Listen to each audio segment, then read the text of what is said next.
soon in our collective journey to strengthen environmental governance and professional excellence across Africa. This year's theme, Green Transition, Bold Actions, Accelerating Africa Climate Agenda, invites us to reimagine our environmental and development pathways. It challenges us to move beyond dialogue and into tangible transformations in governance, finance, technology, and mindset. Across the continent, communities are grappling with the escalating realities of climate change, floods, droughts, food insecurity, biodiversity loss, amongst others. Yet amid all these adversities, Africa continues to demonstrate extraordinary resilience, innovation, and leadership. This conference is a celebration of that spirit, a platform to amplify solutions born from our communities, guided by science, anchored in shared responsibilities for both people and the planet. As the national professional body for environmental practitioners, the Environment Institute of Kenya takes pride in serving a membership of over 6,000 professionals drawn from government, academia, private sector, civil society, and through an emerging crop of new leaders who are our studentship. Our mission remains steadfast to regulate, empower, and promote excellence in environmental management as the cornerstone of effective sustainable development, sustainable transformation. Through initiatives such as this conference, EAK continues to champion professional standards, continuous learning, ethical practice, and interdisciplinary collaboration. We believe that well-equipped and ethical professionals are the cornerstone of effective climate action and sustainable transformations. This 3-day, today is our day 2, and the forum serves as a dynamic platform for dialogue, innovation, and partnership. We have convened thought leaders and practitioners from across the country to specifically exchange knowledge and experiences in the Africa policy and Kenyan climate priorities, showcase innovations and practices supporting the green transitions, strengthen institutional and professional capacities, forge cross-sectoral and regional partnerships, and develop actionable policy recommendations that can inform national, regional, and global climate and environmental processes. Our discussions will critically revolve around 6 key thematic areas critical to green transition. Number 1 being grassroots, community-led, national and regional climate action. 2, climate finance. 3, climate justice and inclusive green transitions. 4, enabling governance frameworks for climate actions. 5, indigenous knowledge systems today. 6, and policies, community-led initiatives for adaptation and resilience. And our daily way of lives. Delegates, guests, Africa climate future will not be determined solely by global commitments. It will be shaped by the choices we make today in our policies, our institutions, our investments, and our daily way of lives. The time for incremental change has passed. The time for bold, evidence-based and inclusive action is now. EIK stands ready to continue providing leadership, coordination, and capacity building for environmental professionals, ensuring that Kenya and Africa remains at the forefront of sustainable transformations. Allow me to express my sincere gratitude to all our partners, sponsors, exhibitors, and to you, guests who generously generous support has made this conference possible. To our distinguished speakers, panelists, and delegates, your presence and insights will enrich this discussion and inspire meaningful outcomes. To the EIK Council, the Secretariat, and the Organizing Committee, thank you for your unwavering dedication and tireless efforts in delivering yet another successful conference. And at this space, maybe my council, my support system, you could stand for a brief introduction. We have Magdalene Agendo. So we have on my right, Lentana is the Vice Chairperson, Edwin Chieno. Dr. Purity Mudhoni. That is the CEO. No, you can't be seen from that angle. Magdalene Agendo. That is the CEO. We have Titus Mutuku. Honorable Apopo at Lentana. CEO, don't sit down. Right. That is Dr. Caleb Baswethi. That is the CEO. No, you can't be seen from that angle. Come on. That is Robert. That is the CEO. Titus Mutuku. At others are not here. We also have right. That is Dr. Caleb Baswethi. She's attending virtually. To the far left. Can't we virtually, but that is Robert Gunjiri, and you've interacted with others. So as we embark on these 3 days, others are not here. We also have networking. Let us remember that every great transformation does physically with shared vision. She's attending virtually. This conference ignite commitments. She can't do virtually, but that is the support system we have that will steer, and you've interacted with the others. So as we embark on these 3 days of dialogue, exhibitions, and networking, let us remember that every great transformation begins with a shared vision. Let this conference ignite commitments, inspire collaborations, and produce tangible outcomes that will steer our country first, continent towards a greener, fairer, and a resilient future. Together we can, and we will accelerate the climate agenda, one bold step at a time.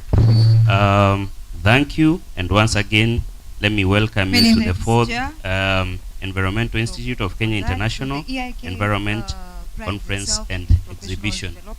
Asanteni sana. We are accelerating the African climate agenda. So, thank you so much. So I wish to welcome next on stage. Many thanks, Chair. The Rwanda Association of Professional Environmental. On that, So the EIK prides itself in professional development. That's the main pathway through which we are accelerating the African climate agenda. So thank you so much. So I wish to welcome next on stage the Rwanda Association of Professional Environmental Practitioners, RAPEP, represented Good by morning. Mr. Camille, all the way from Rwanda. Thank you, moderator. Welcome. Honorable guest of honor, researchers, fellow professionals, ladies and gentlemen. I'm very pleased to be here. My name is Camille Nyamihana. Good morning. Vice Chairperson. Thank you, moderator. Represent from Rwanda Association. Honorable guest of honor, professional environmental researchers, fellow professionals, ladies and gentlemen. I'm coming right away. I'm very pleased to be here. So, my name is Camille Nyamihana. Greetings from your colleague and friend, Vice Chairperson of Kigali. I represent from Rwanda Association of Professional Environmental Practitioners. Jambo. In short. So, as she's saying, I'm coming right away. It is an honor to stand in front of you. So, please receive the greetings from your colleague and friends from which have been attended for the last from the country of Southern Hills. And as this conference theme indicates, where Jambo will go green transition and bold action accelerating Africa climate agenda. It should be as environmental practitioner to take it as a high-end climate expert now who are evolving and making their progress.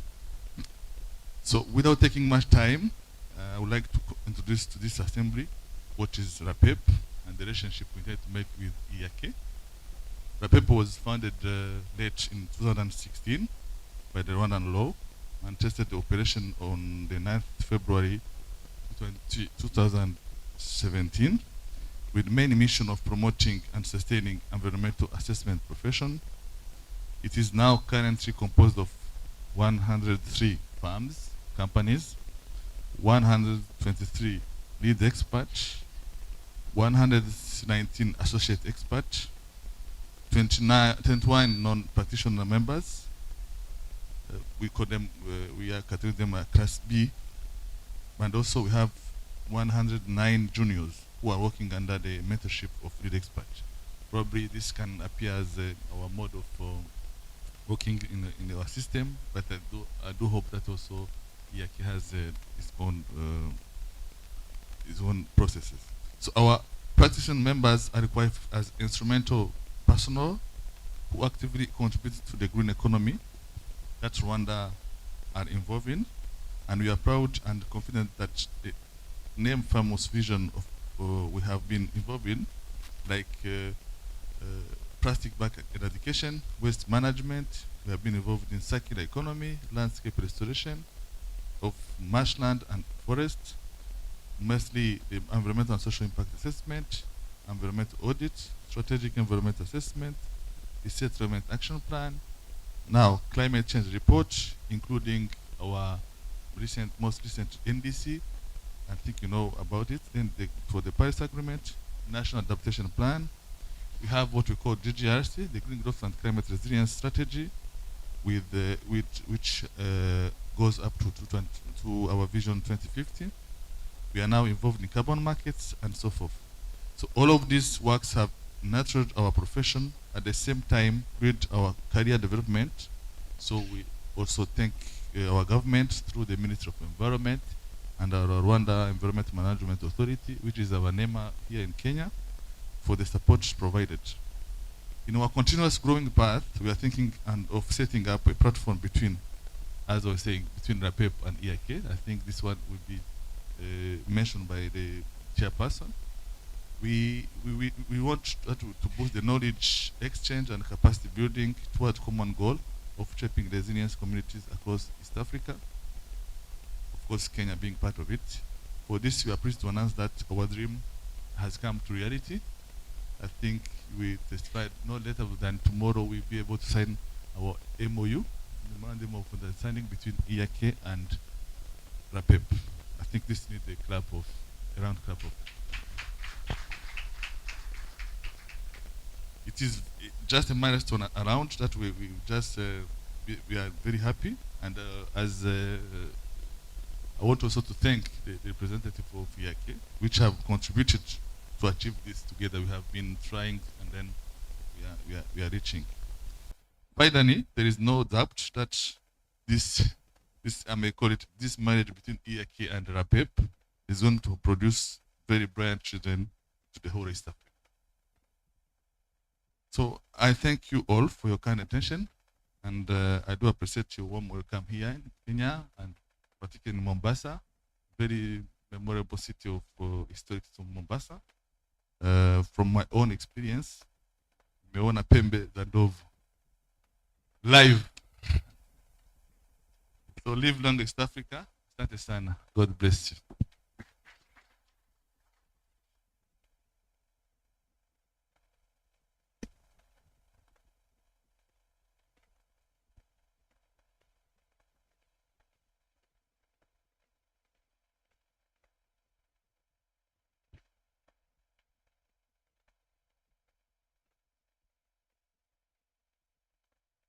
Many thanks, Camille Nyahi Hama, all the way from Rwanda. And Mr. Camille has mentioned something this morning, that he has been here for the last 2 conferences. And he says that it's time now we also visit his home place where he comes from. He is also happy to host. So we mentioned to him that we'll get back to our members so that we see whether it's a journey that we can take. Otherwise, you are most welcome with your team over and over, and then we will get ourselves organized, and we shall visit, and we shall visit in a big way. So at this point, I want to welcome Dr. Richard Boyo. And Dr. Richard Boyo comes from a county of interest to us in this conference. It's a county that will be hosting some very significant people in this conference. So it is very important that you greet us and just let us know that you are around and that you have come in a very big way. Karibu.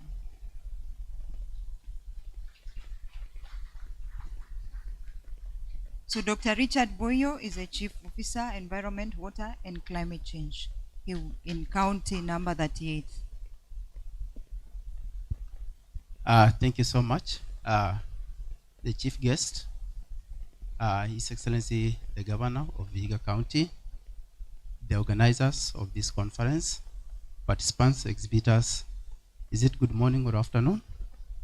Good morning. Yes, I'm Dr. Richard Boyo, the county chief officer in charge of environment, energy, natural resources, and climate change. Because His Excellency the Governor is here, he will allow me not to make much remarks because I think he will make the remarks on behalf of the Vihiga County. Thank you so much, and God bless you.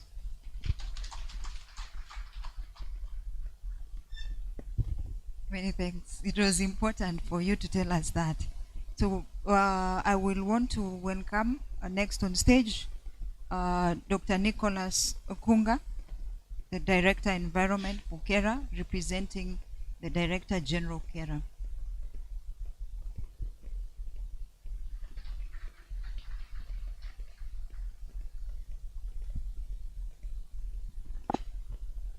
Thank you very much.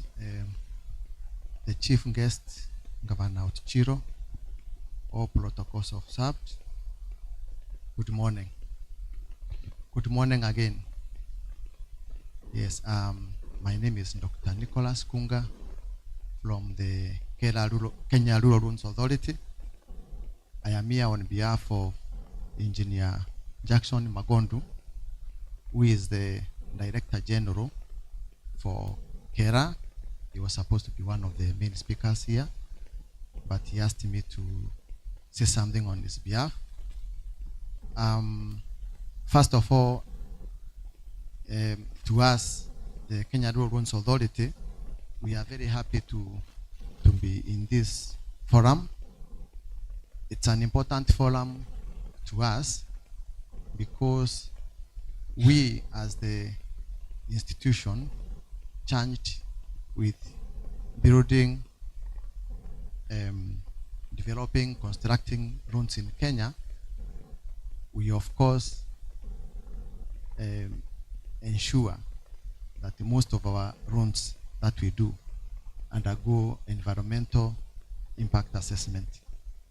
And we know that in this forum, it is a forum that brings together mainly the environmental experts, both the RIND experts and the associate experts, and the other players in the sector. It means that most of us, if not all of us who are here, are our key partners. Because according to the law, MCA 1999 and subsequent legislations, you cannot undertake a construction, road construction being one of them, without undertaking an EIA. So we feel that this is an important forum for us because we are able to engage with the stakeholders here, because as we do road construction, road building, we in one way or another engage with many of us who are here. So that's important for us, such that we are able to engage in such a forum so that we can see how we continue working together as stakeholders. And that means that the membership of the EIK, which is mainly the same experts we work with, happens to be a key player, a key partner to the Kenya Rural Roads Authority. I know that in this forum we also have other key players in the road sector. I have met some colleagues of mine from the Kenya National Highways Authority. I believe they are here. We have other colleagues from KURA, the Kenya Urban Roads Authority. They are here. And we, as the institutions charged with building, constructing the roads, we all of us engage you who are here in our attempt to ensure that as we do our work, the work that we do is environmentally compliant. On KERA, so far we've done approximately 6,500 rounds to bitumen standards, and about 55,000 other rounds within the country. And this makes us one of the biggest road builders in the country. You know, that is not a simple network of roads. And wherever we engage in that work, we employ or we work with the experts to ensure that each of the roads that we engage in, that we construct, as a environmental impact assessment certificate, and not only the certificate, but also the subsequent follow-up, the audits, the environmental audits that happen after the work begins. And we all know that environment is not just a one-off thing, it's a continuous process for all of us. And I say that with that, it means that we continuously continue to ensure that the work that we engage in meets the standards of environment in the country, and the membership that is here now, the stakeholders that are here now, continue to be our great partners in the work that we do. I don't think I want to say much more because I know much will be said by other speakers here. But to the membership of EIK, thank you very much for continuing to be part of us, for continuing to support the work that KERA is doing nationally. KERA being based in 47 counties, we have 47 offices nationally. It means that we are one of the biggest parastatals or national organizations that undertakes construction of loans. But that means within the same 47 counties, because we are building roads in all the constituencies of the country, it means we are continually working with the experts, the membership of EIK. So thank you very much, and we continue being key stakeholders, key partners to EIK, and we hope that we will continue working together as we build our country, Kenya. Thank you very much.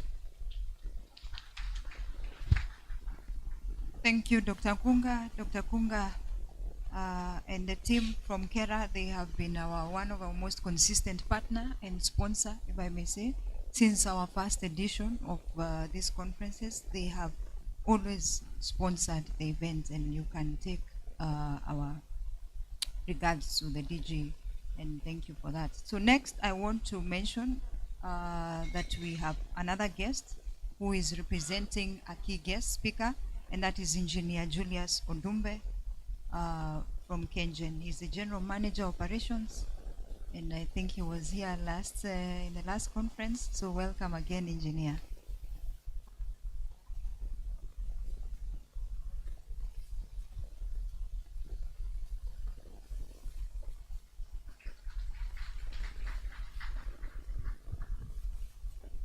Thank you, Pirite. Good morning.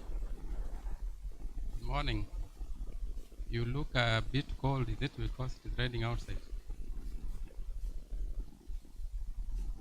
Good morning again. Yes, I'm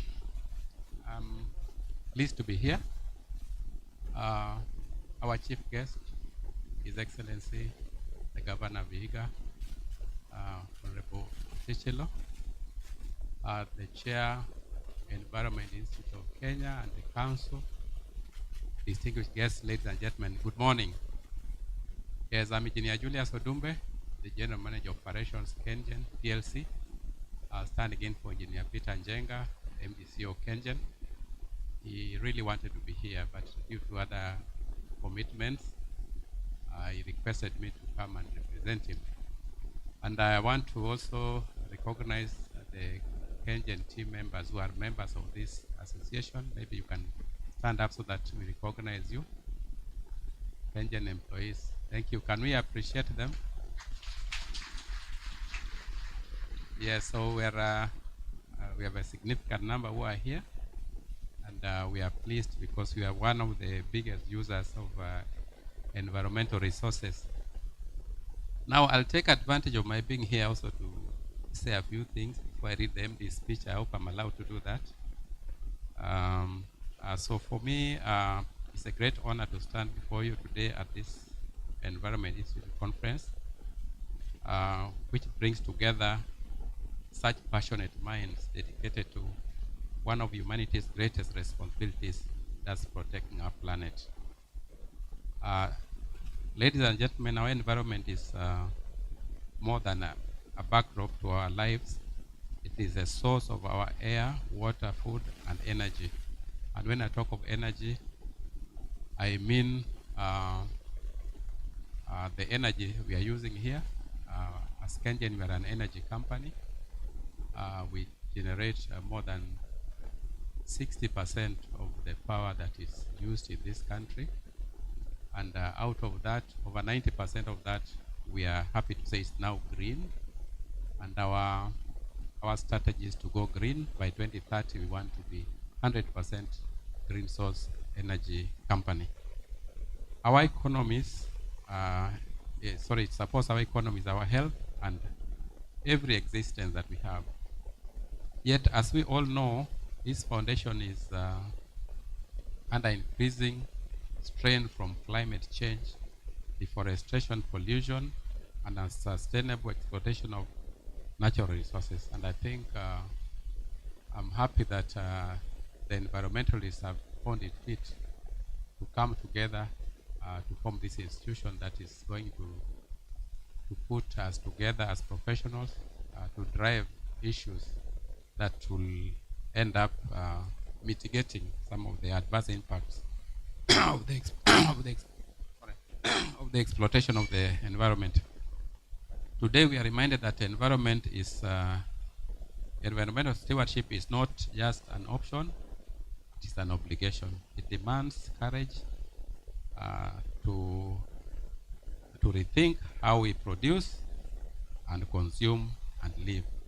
It demands collaboration, and I'm happy we have a cross-section of professionals here and even the neighboring countries, and I'm happy that you are collaborating across the borders, collaboration across governments, industries, academia, and communities.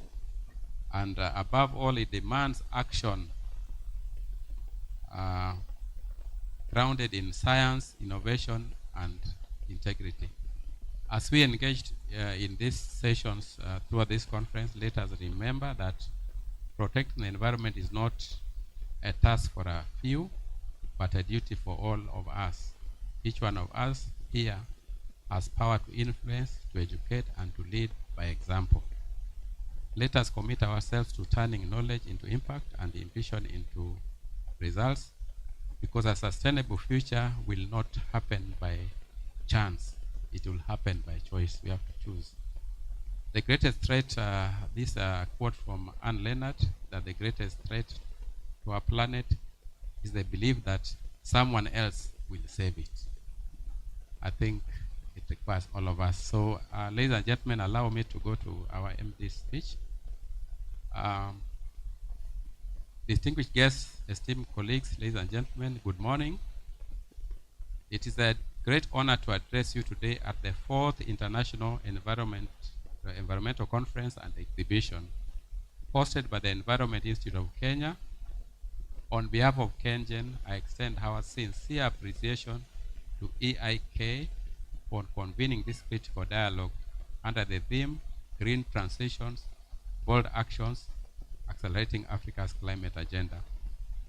As we gather here, we must acknowledge the urgency of the triple planetary crisis: climate change, biodiversity loss, and pollution. These interlinked challenges are reshaping our development priorities, demanding bold, coordinated responses across sectors. This conference is timely as it invokes discussions on climate action. Africa, while least responsible for global carbon dioxide emissions, remains among the most vulnerable, yet we are also uniquely positioned to lead the transition to a low-carbon, climate-resilient future. We hold immense potential to lead the global green transition. From geothermal reservoirs beneath our feet to the sun that graces our skies year-round, our continent is rich in renewable resources, but unlocking this potential requires bold action, collaborative innovation, and policy alignment. KenGen is proud to be at the forefront of Kenya's energy transition. Over 86% of our installed capacity is derived from renewable sources, geothermal, hydro, wind, and solar. Of this, we have been consistently dispatching over 95% of electricity from renewable sources. This is not just a statistic. It is a strategic choice rooted in our commitment to climate action, energy security, and sustainable development. Our plan, as stipulated in our 2034 good to great strategy, is to add 1,500 megawatt electricity capacity, all from renewable sources, and developing 500 megawatt hours of energy storage systems to ensure energy reliability and integration of more renewable but variable energy sources. We are also at an advanced stage of developing collaboration to explore green hydrogen as a potential to decarbonize industrial processes and support clean mobility. In the industrial sector, KenGen is developing a green energy park. The park is themed around sustainability, affordability, and climate action. These innovations are not only transforming the energy landscape, but also creating jobs, stimulating local economies, and positioning Kenya as a regional hub for clean energy technology. KenGen's impact extends beyond electricity generation. We are actively supporting other sectors in their decarbonization journeys. For example, in agriculture, exploring manufacture of green hydrogen is an ingredient in developing green ammonia, which is used to make nitrogen-based fertilizers. In manufacturing, our clean energy solutions are enabling industries to shift from fossil fuels to renewable power, lowering their carbon footprints and enhancing competitiveness. In transport, we are collaborating on e-mobility pilots and charging infrastructure to support Kenya's transition to sustainable urban transport. In financing, we are exploring sustainable financing models, including carbon markets, green bonds, concessionary loans, and grants. We are the first company in Kenya to earn revenue from sale of carbon credits. We are partnering with global and local stakeholders to scale carbon credit programs and nature-based solutions. These cross-sectional linkages are essential. The energy transition must be catalyst, not a silo. It must empower other sectors to meet their climate goals while enhancing productivity and resilience. KenGen recognizes that no single entity can drive this transformation alone. We are working closely with the government agencies, development partners, academia, and communities to co-create solutions that are technically sound, socially inclusive, and economically viable. We are also aligning our actions with Kenya's nationally determined contributions, NDCs, the Climate Change Act, and the broader African Union climate agenda. Our approach is guided by transparency, accountability, and measurable impact. As we engage over the next 3 days, let us challenge ourselves to think boldly, act decisively, and collaborate deeply. Let us ensure that Africa's climate agenda is not only accelerated, but anchored in local innovation, ownership, and equity. KenGen remains committed to being a catalyst for green growth, a steward of environmental integrity, and a strategic partner in Africa's climate leadership. I thank you, and I wish you all a productive and inspiring conference. Asanteni sana. Thank you.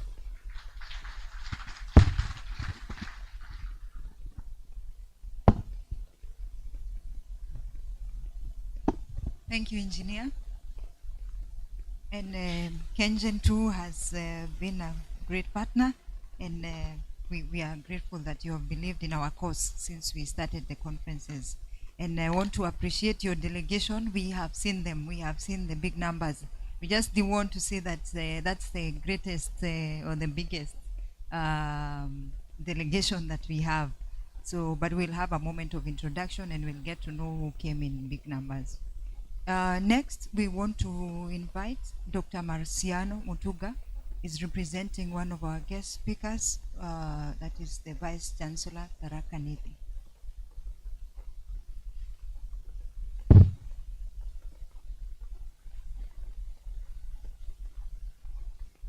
Karibu sana, Doc. Dr. Marciano Mutuga is the Dean, School of Environment, and he's an active member of the Environmental Institute of Kenya.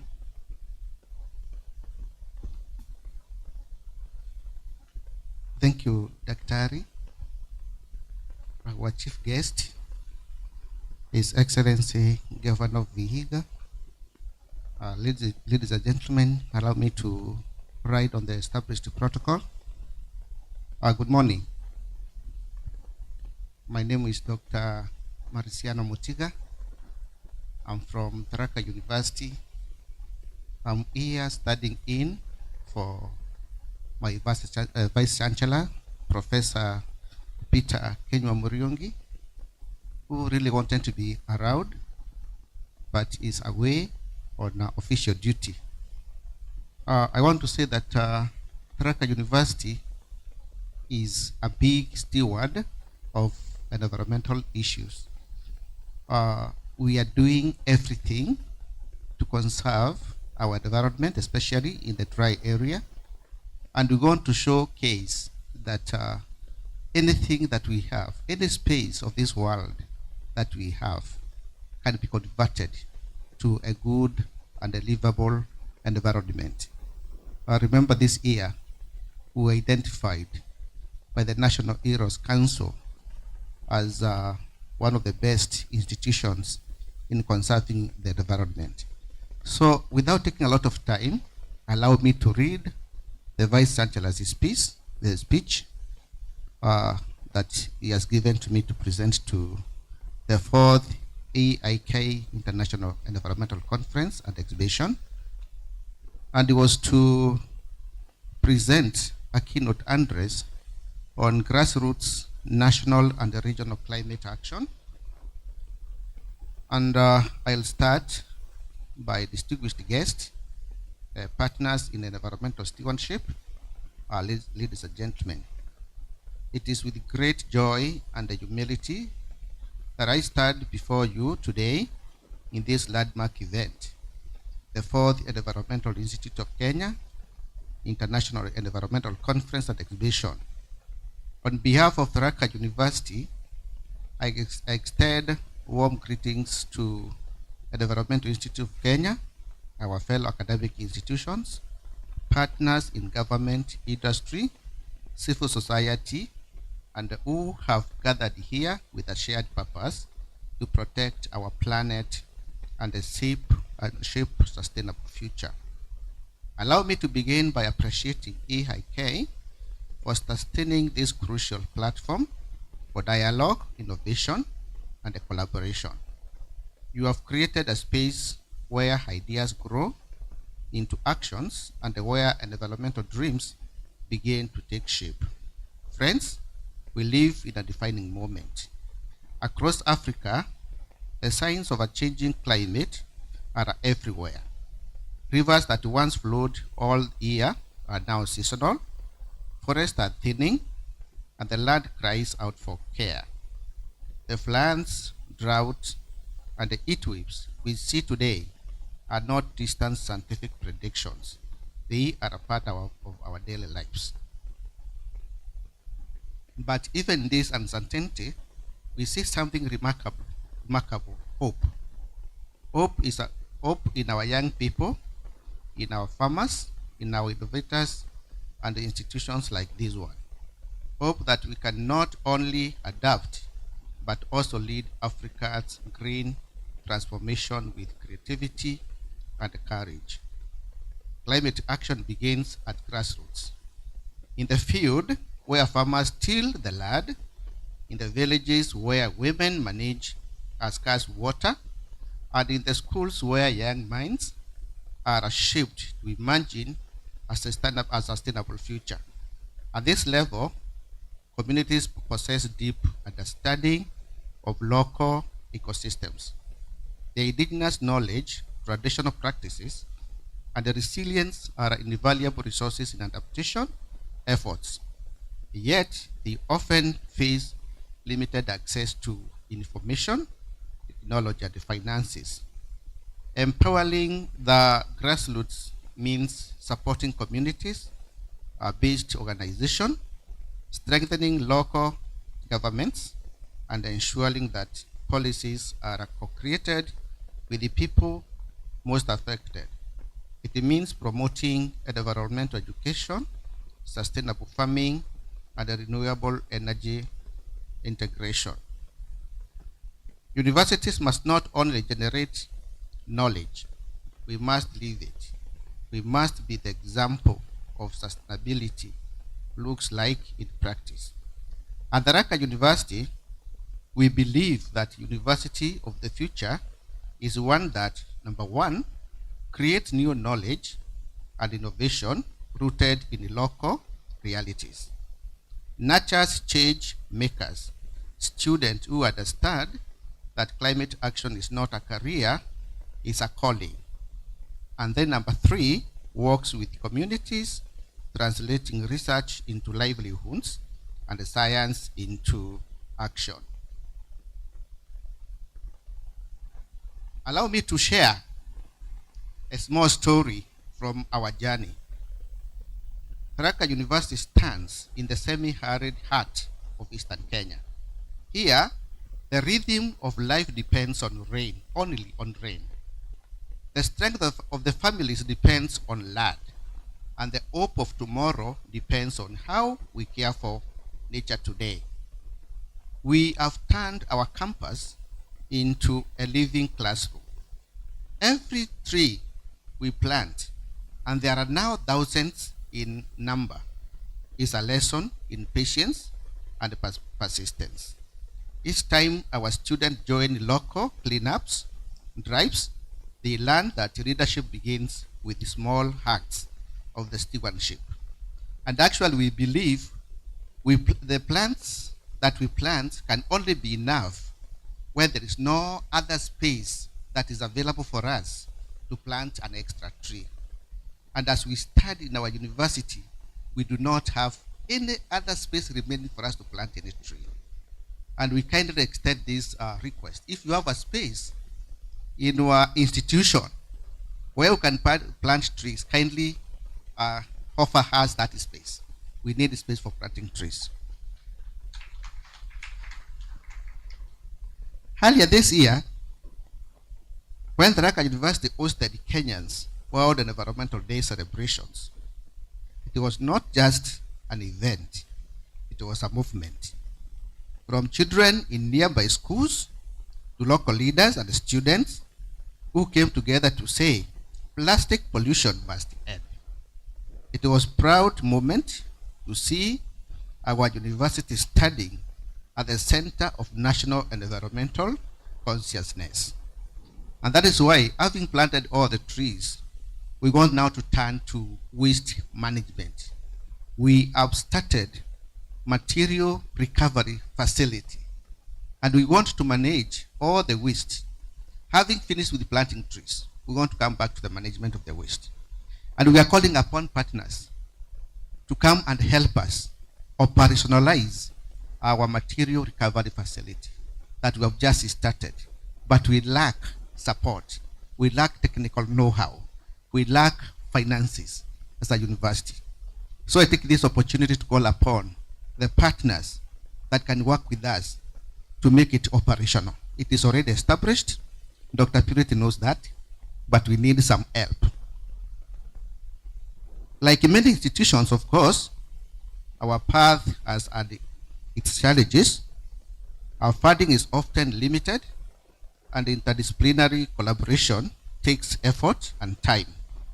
But every challenge has become a lesson in creativity, resilience, and partnership. Sometimes our rivers dry, and we hire water butchers to bring us water to ensure that our trees are not going to dry. So sometimes it's very challenging. We have learned that sustainability thrives not on abundance, but on commitment, the courage to start where you are with what you have, and to never give up on what truly matters. At the national level, Kenya has made significant strides with the framework such as Climate Change Act of 2016. the National Climate Change Action, such as Climate Change Act, that is 2016, sorry, and the 15 million tree growing program. National action requires a collaboration across boundaries. The environment knows no borders. Let us build partnership that unite universities, industries, governments, and the communities in common purpose.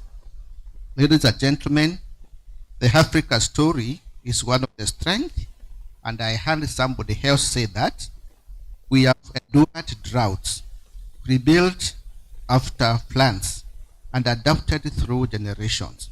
But this time, adaptation is not enough. We must transform Africa. At the Raka University, we have chosen to believe that sustainability is not a department, but rather a culture. It is how we teach, how we live, and how we serve. And so, as we gather in Mombasa today, I call on all of us to move from talk to transformation, from ideas to impact. Let this conference be remembered not for what we said, but what we decided to do. Let us live here determined to make Africa greener, cleaner, and more resilient. Other campuses, one campus, one community, and one generation at a time. Thank you. God bless EIK. God bless Tharaka University. God bless Kenya. Thank you very much.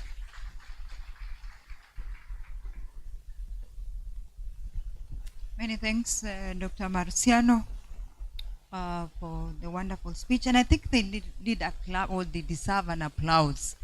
He has just mentioned they were voted best institution in Green Matters, and I think that's commendable of such an institution. It's one of most recent universities, and it's coming up as a giant. You are even challenging some of us who have been there for the longest time, and I think it's a great lesson to learn. And thank you for the call for support. I want to mention that EIK this year, during the World Environment Day, we were able to contribute our seed support towards the establishment of the the material recovery facility for the university. And I think they still need many more partners. And I'm sure, Dr. Kunga, you have also heard the call. You were once chief officer in that county. So these are your own, and I hope you will take it up as the rest of us also support that institution. So next I want to mention that we have a director, Mid and Downstream Petroleum, EPRA, Stella Opakas. So let's give them a clap. I said them because it's such a big delegation. EPRA has come in a big way, but later in the afternoon we'll get to know who has the bigger numbers between you and Kenjen. Thank you, Dr. Ari. My name is Stella Opakas from the Energy and Petroleum Regulatory Authority, Honorable Chief Guest, and I will ride on all protocols which have been put in place. I want to just invite the EPRA team to stand up wherever you may be.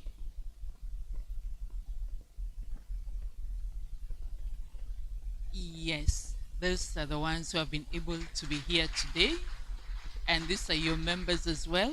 So thank you. We want to thank EIK for this great opportunity given to us. Our DG would have loved to be here, but owing to other exigencies, he was not able to attend.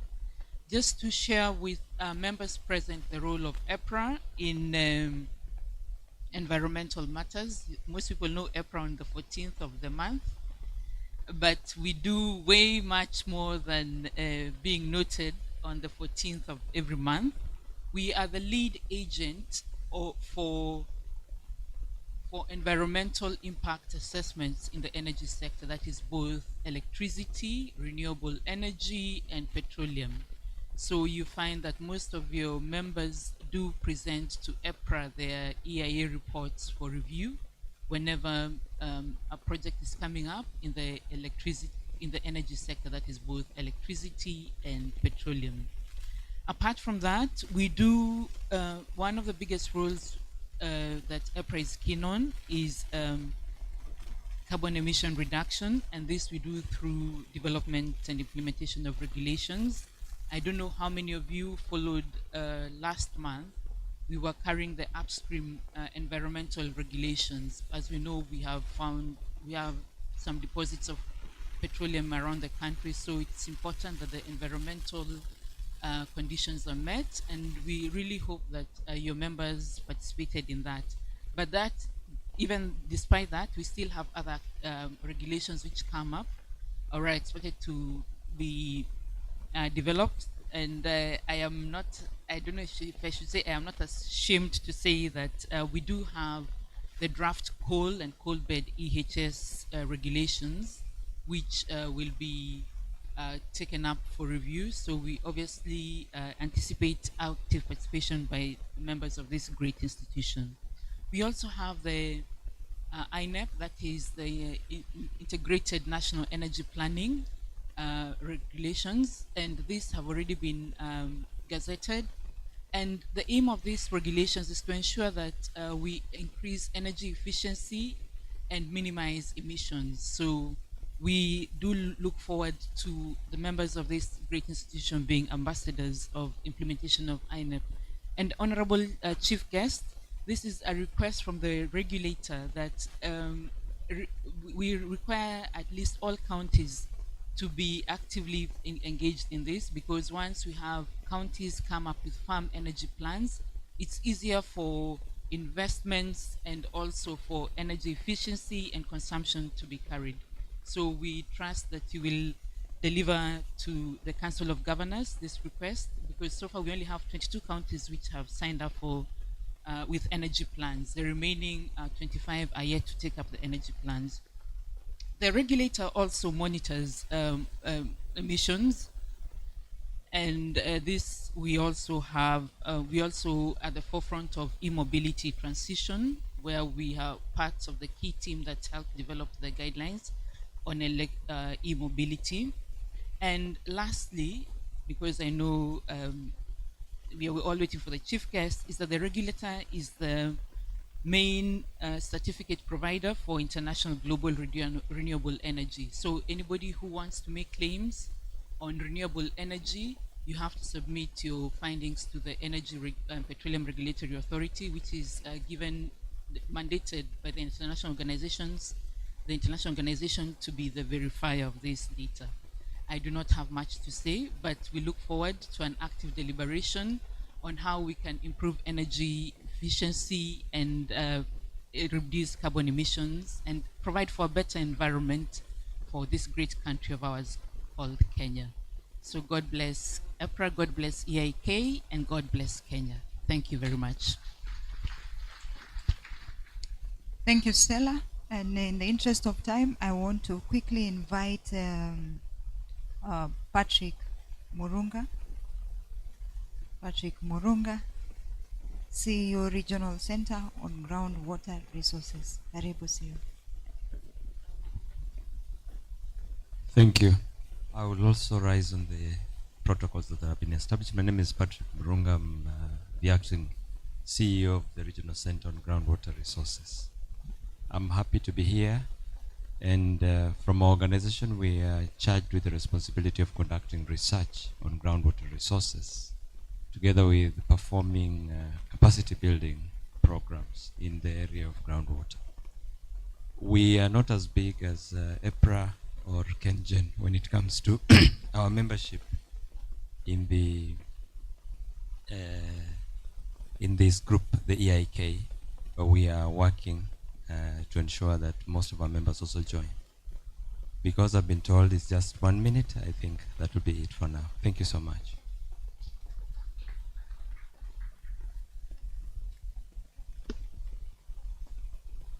Many thanks. And next, I want to welcome Willie Sombai, the Chief Executive Officer, Water Sector Trust Fund. Karibu sana Willis. I think it's your first one. Thank you, the MC. My name has been said is Willie Zombai. I'm the CEO of Water Sector Trust Fund, an institution that I've now worked for close to 10 years. I want to recognize the presence of the chief guest and my friend Honorable Dr. Wilbur Utichilo. Your Excellency, we are pleased to have you in this function. The chair of this association of Environmental Institute, EIK, and council members, the chair of NEMA, all the members. Good morning. First, let me say that I'm here on my capacity as a member. I've been a member of this association for the longest time, but I also want to say this is my first time to attend such a conference, and I feel honored to do that. And I really thank the organizers for having made it to happen. Water Sector Trust Fund perhaps could be of interest to you, is one of the 17 parastatals in the Ministry of Water, Sanitation and Irrigation. And each of these institutions or cluster of them have various mandates that they do undertake. In our case, we are in charge of or mandated to look for resources. After looking for those resources, financing projects, and then monitoring to see the value for money and the qualities that have been attained. Because a significant portion of our budget, I would say 95%, come from development partners, some of which you could be very much aware of: World Bank, African Development Bank, the Gates Foundation, KfW, European Union, among others, Danida, and others. Perhaps we have around 8 development partners that we work with. So we forever remain grateful, because in the mandate that we discharge, it would not be realized if it's not for them. So I would want to say that since inception in 2004, we have touched the lives of close to 8 million Kenyans in terms of accessing water. So we work in the space of water supply, sanitation, water resource management, and also supporting research. So the reason why I'm giving this is so that we can be able to place how partnerships can be fostered between this association and Water Sector Trust Fund. I had one of the complaints that nobody approached Water Sector Trust Fund for support, and we'll be glad to do that next time. I have a staff, quite a good number of staff who are members of this association, and I think I'll also be happy next time to ask my team, part of my team members, to rise up. So we support this because I know a number of times we do ask for experts from IK. The previous CEO used to work closely in terms of getting members to do certain work for us.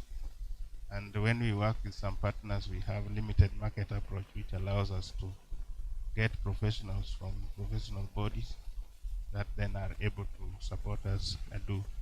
In all water projects, just like roads, we require these services, and we'll be happy to partner. I don't have much to say, but to thank you once greatly for having me as one of the people to make remarks, and we are happy to work together. Thank you. Thank you. Patrick Murunga and Willie Sombai, we want to pass our regards for consistently sending delegates to us. And for Willis, you're welcome. Every last week of October. We are normally gathered here as environmentalists. So next, I want to invite someone who is of interest to us.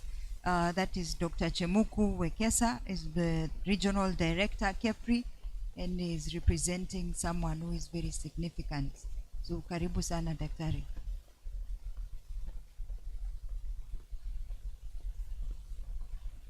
Let's give an applause as he comes. He is a big man and he'll tell us what he does on a day-to-day. Okay, thank you, the MC, Your Excellency, the Governor for Vihiga County, Dr. Wilberforce Otichiro, other distinguished guests, participants of the workshop, good morning. Yeah, I believe it is still morning.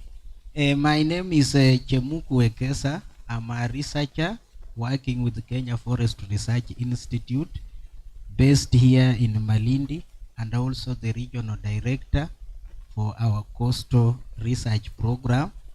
And I'm here to represent my director, Dr. Jenny Njuguna, who would have wished to be here, but because of other engagement, she was not able to make it. But I'm bringing her greetings to the participants. Amewasalamia sana, mmesalamika. So she gave me a message to read, but just before I read her message, I wanted to mention some two quotes, and one of them is they usually say, today is the father of tomorrow. So what we do to the environment today will reflect in the future. Our actions, our choices on the environment today will definitely have an impact tomorrow. And so we need to take good care of our environment. And then there is this one Watkinson who once said, it is better to light a candle rather than cast the darkness. So if there are issues about the environment, we need to take actions and address them. And in this house, I see all the experts, researchers, policymakers, who can work together in a concerted effort to support our environment. So I will read the speech from my CEO, but before I do that, we are also represented in the house by my colleague from KEFRI. Maybe she can just stand up and wave.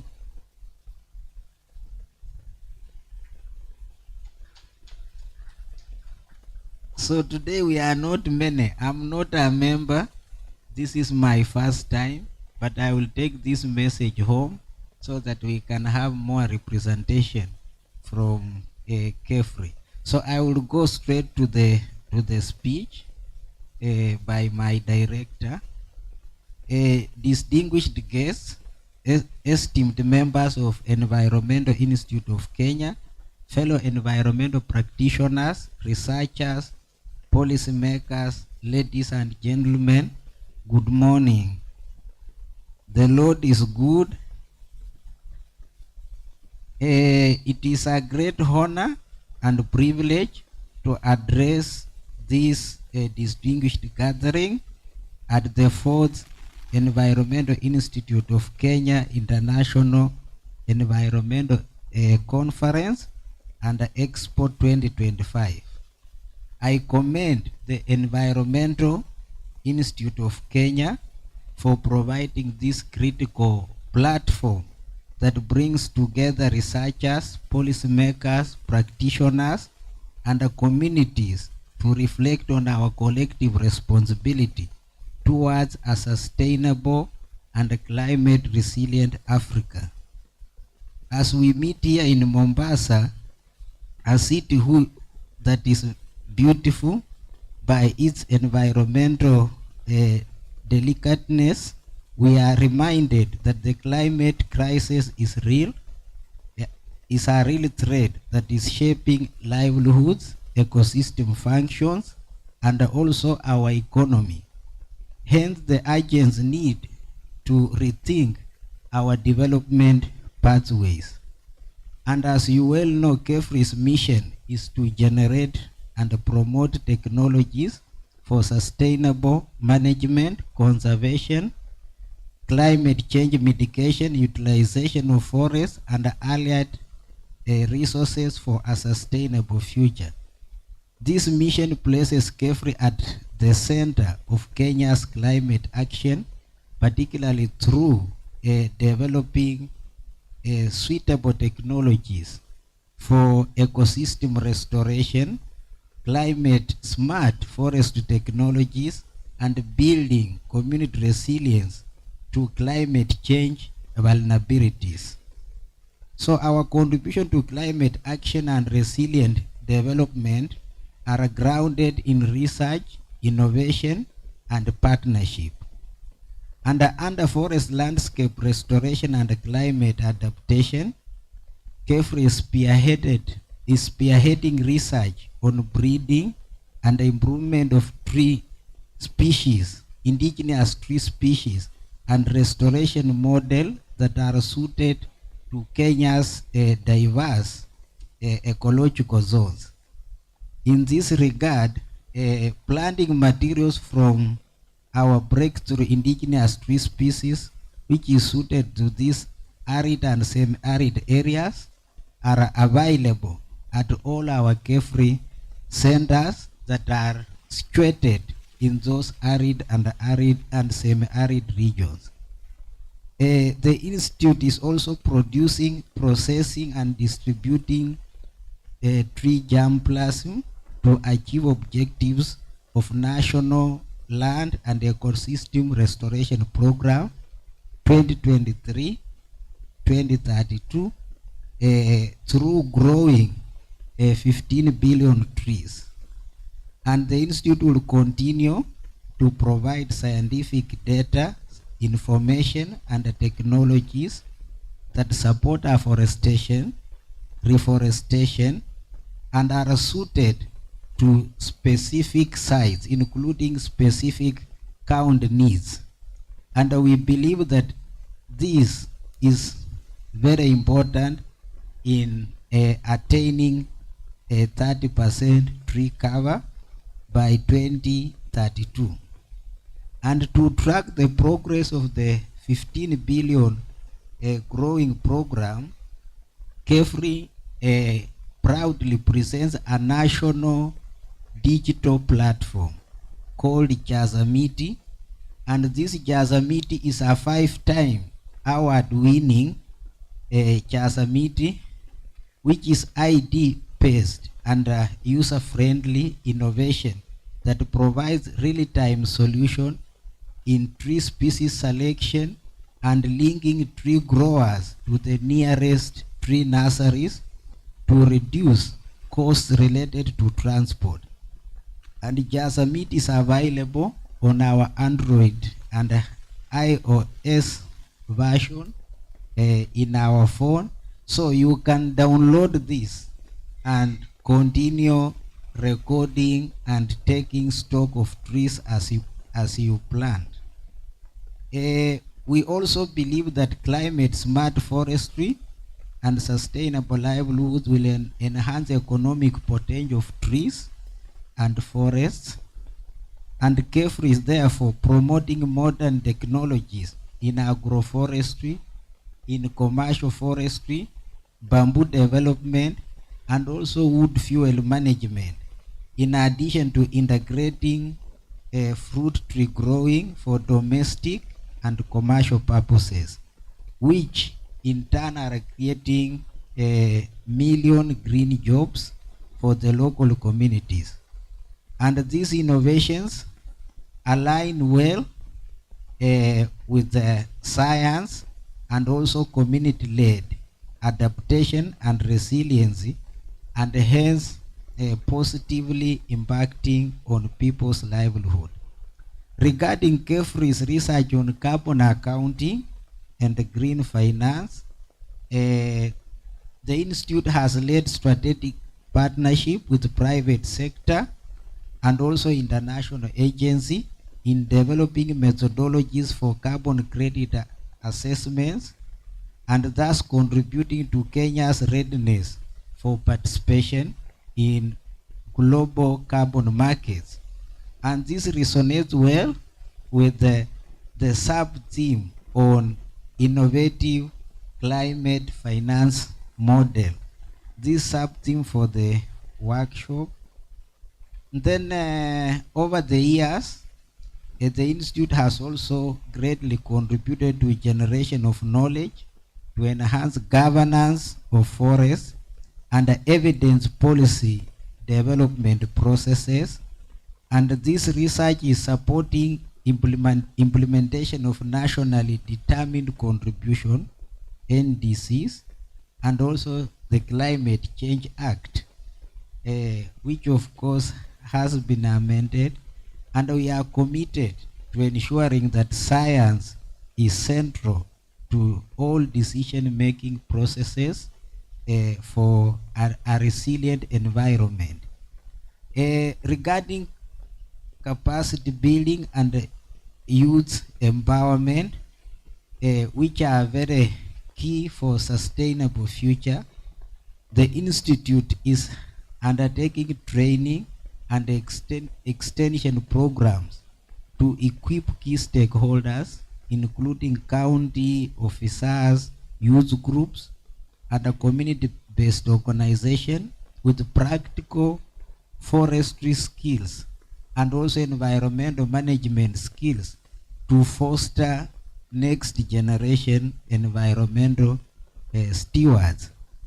So as we engage in this workshop, in our discussion on environmental discourse, KEFRI affirms its commitment to the principles of collaboration, innovation, and inclusivity, and therefore, let's embrace partnership among research institutes, the private sector, the government, and even the communities, so that we can define a clear path for Africa's green transition.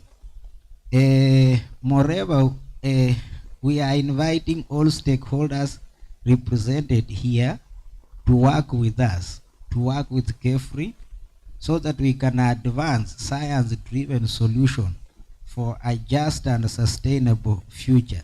Because together we can strengthen the capacity of the continent to adapt and to innovate, as well as to thrive in the face of challenges that are posed by climate change.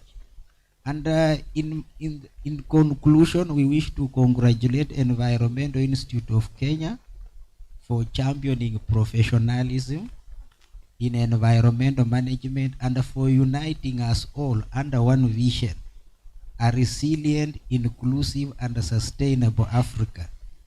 And together, let us grow trees, let us restore landscape, and build a greener and a climate resilient Africa. Thank you, and God bless you all. Dr. Jenny Njuguna, Chief Executive Officer, Kenya Forest Research Institute. Thank you. Okay, asanteni sana. Thank you, Dr. Wekesa.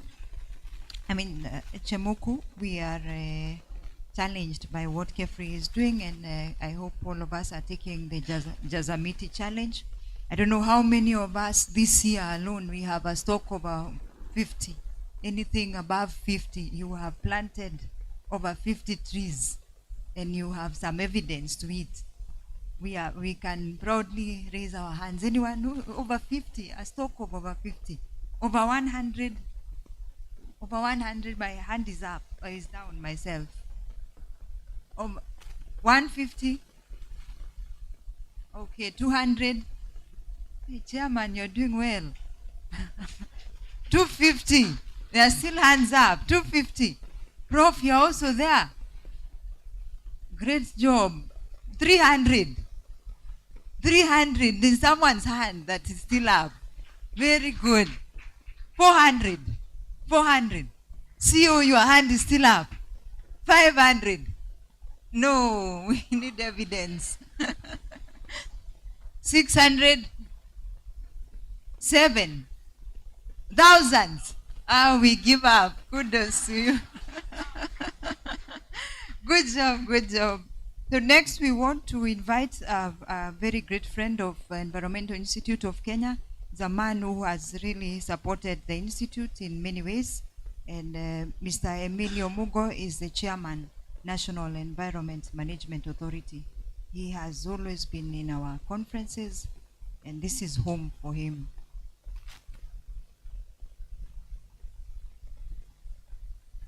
Karibu sana, chairman.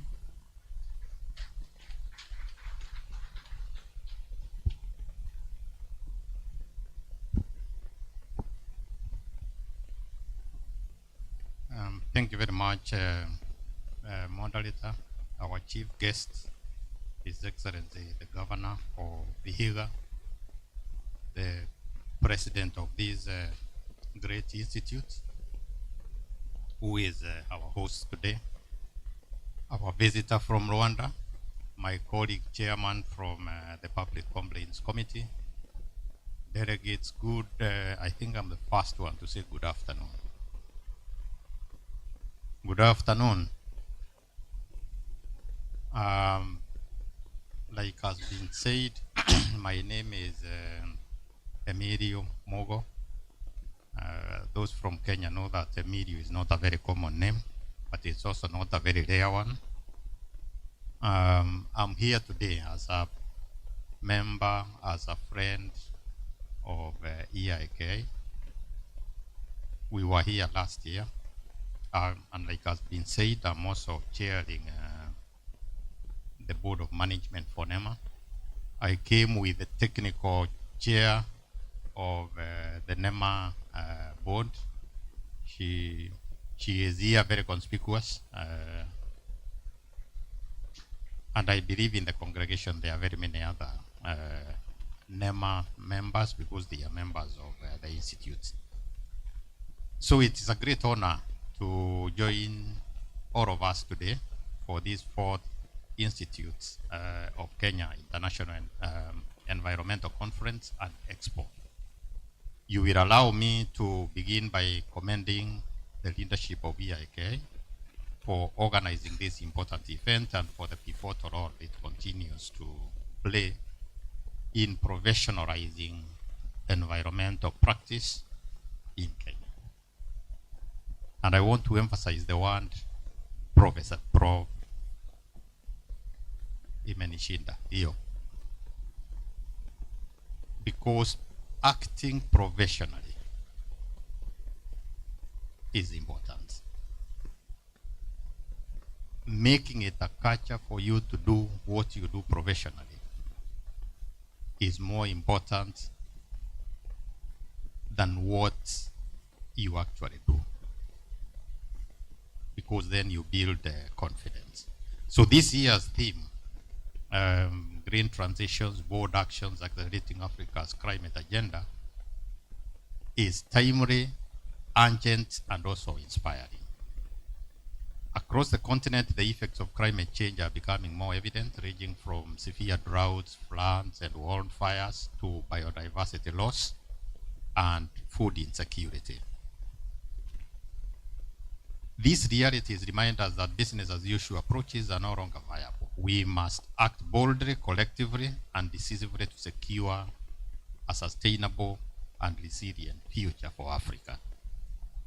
You know, in NEMA, everywhere I go, and I introduce myself as the chairman of NEMA, I attract different titles. An inhibitor of development, a barrier to development, a savior if your rights, environmental rights are being trampled on, and you come to complain so that you can stop whoever is trampling on your rights. And it's all right. It's all right, you know, to attract all those kind of titles. So as the National Environment Regulator, the National Environment Management Authority operates within a strong legal and institutional framework anchored on the Environmental Management Act, Cap 387. This foundational law provides for the coordination of environmental management across sectors and levels of government. In addition, NEMA is implementing several complementary frameworks that directly support Kenya's transition to a green and climate resilient economy. They include the Climate Change Act 2016, which was amended in 2023, which establishes the legal basis for climate governance, coordination of the nationally determined contributions, popularly known as NDCs, and the operationalization of the National Climate Change Fund. We are also coordinating the Sustainable Waste Management Act of 2022. You'll remember before then there was waste management regulations which were enacted under the MCA Act, but now we have a substantive law on waste management, the Sustainable Waste Management Act of 2022. We also oversight air quality regulations. We are oversighting water quality regulations, and we are also oversighting the green economy strategy and implementation plan as an organization. And through these frameworks, the National Environment Management Authority ensures that environmental protection is embedded in every step of Kenya's development pathway, from policy formulation and investment, planning to implementation and monitoring. And therefore, distinguished delegates, one of the most promising frontiers in Africa's green transition is carbon markets. And I think one of the speakers before me mentioned it, and climate finance. Kenya, as a country, we have taken a bold step to position ourselves as a regional hub for carbon trading and green investments. And therefore, under the climate change as amended in 2023, NEMA was designated as the National Authority for Carbon Markets, tasked with regulating, approving, and monitoring all carbon projects in the country. This legal empowerment, this legal recognition empowers NEMA to ensure that carbon trading is, one, transparent, it is equitable, and benefits everybody, including the local communities. And we are working very closely with our parent ministry and other partners to establish the National Carbon Registry, which will serve as a one-stop platform for tracking emission reductions, for also tracking carbon credits, and for benefit sharing mechanisms within the country. This will not only enhance investor confidence, but also guarantee that Kenya's carbon assets are managed responsibly and sustainably. We recognize that a green transition cannot be achieved by government alone. It requires collaboration across all sectors, from government institutions, the private sector, academia, civil society, and local communities. And therefore, through partnerships such as the ones we are establishing in this conference, we are deepening dialogue, we are sharing best practices, and we are going to be in a position to mobilize joint actions. At the community level, as an institution, NEMA supports locally led adaptation and nature-based solutions such as ecosystem restoration, climate-smart agriculture, and water catchment protection initiatives. These interventions are improving livelihoods while restoring degraded ecosystem. This conference, therefore, provides an excellent opportunity to strengthen collaboration among Africa's environmental professionals to turn ideas into impact. As practitioners, as policymakers, and also as investors who are here, we must ensure that our discussions translate into practical outcomes measurable actions that contribute to Africa's resilience, economic prosperity, and environmental integrity. Let us be bold in our thinking and action-oriented in our commitments. Let us leverage science, technology, and traditional wisdom to steer Africa towards a just, green, and climate-smart future. This conference is coming hot on the heels of another one we held last week in Nairobi, the Pan-African Conference on Environment, Climate Change, and Health. And the theme seems to be the same. So it looks like this is the topical issue in our region, in our country, around this moment. And the questions we were asking ourselves last week when we met, and you can imagine a meeting of natural resource managers and medics. The questions we were asking ourselves was, what stops us from creating impact?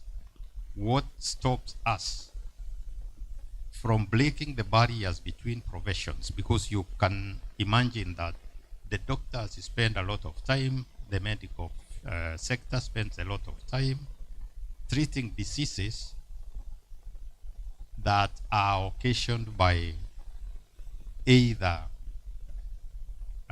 environment that has not been properly taken care of, or climate change that could have been mitigated. Climate change activities or things that could have been mitigated if we managed our environment well. And therefore, as I conclude, I want to emphasize that NEMA will remain steadfast in its mission to provide leadership and coordination in environmental management, regulation, and climate action. We reaffirm our commitment to work hand in hand with EIK and all other partners.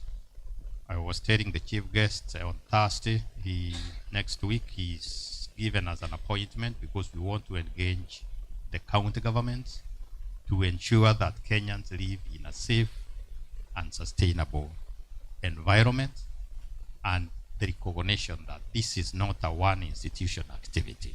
It behoves all of us as Kenyans to deliver to Kenyans the environment that they require. Again, as NEMA, we are at the forefront of implementing the Environmental Management and Coordination Act of 1999 and subsidiary regulations that cover all aspects of the environment. This is not to say that it has been a walk in the park. It can't be.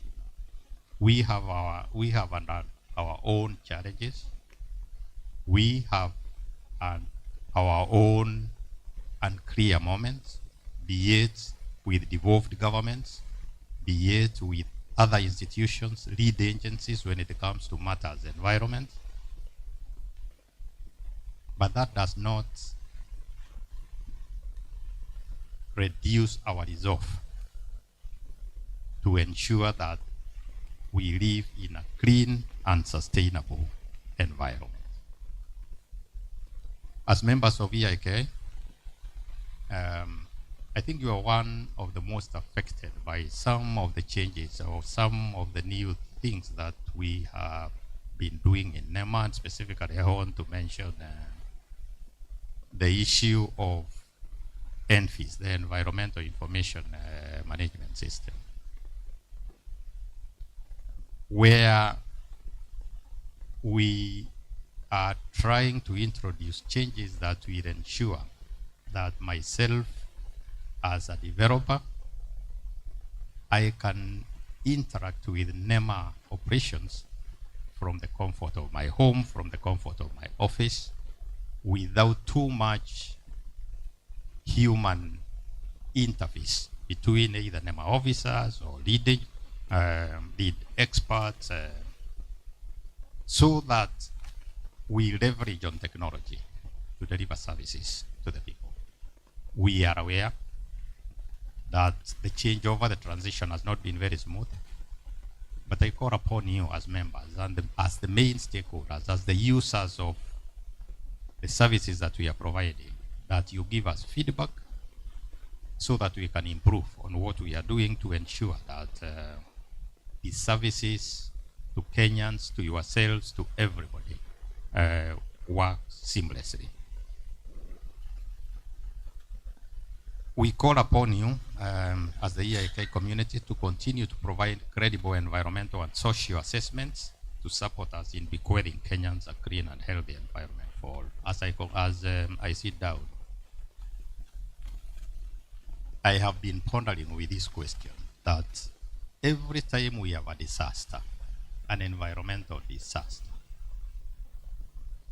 most of the heat, our chief guest, most of the heat is directed to NEMA, and particularly the NEMA issues.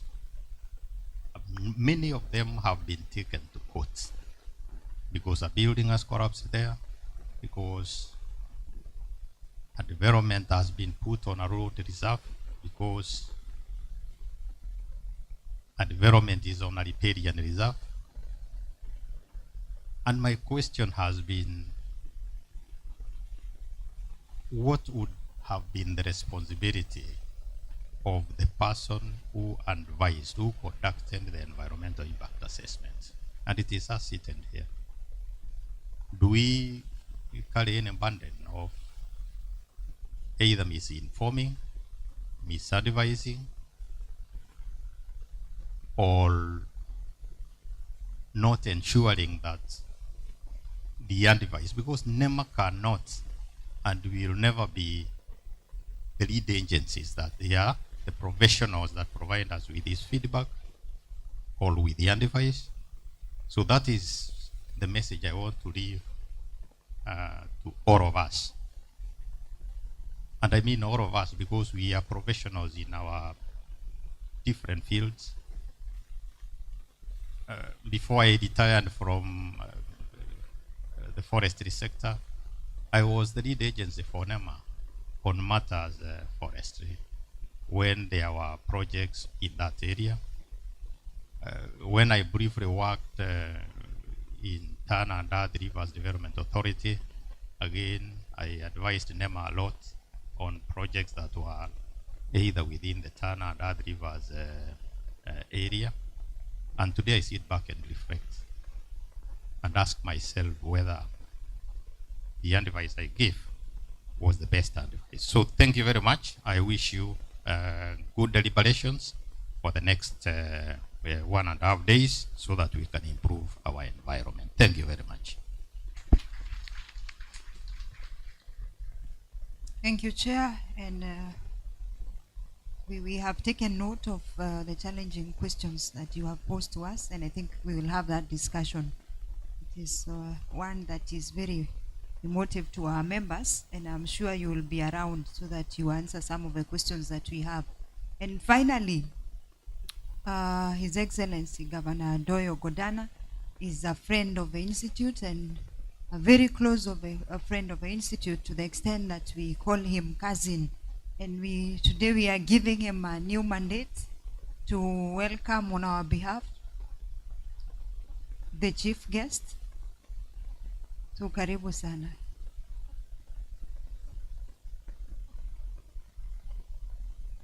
Good afternoon. Salam alaikum. I think my task this afternoon is very simple. But before I do that, I would also want to say a few things. Not a few things, one or two things. Because my name is Godana Doyo, Chairman, National Environmental Complaint Committee. And we sometimes elevate ourselves as the National Environmental Ombudsman, the protector of the environment.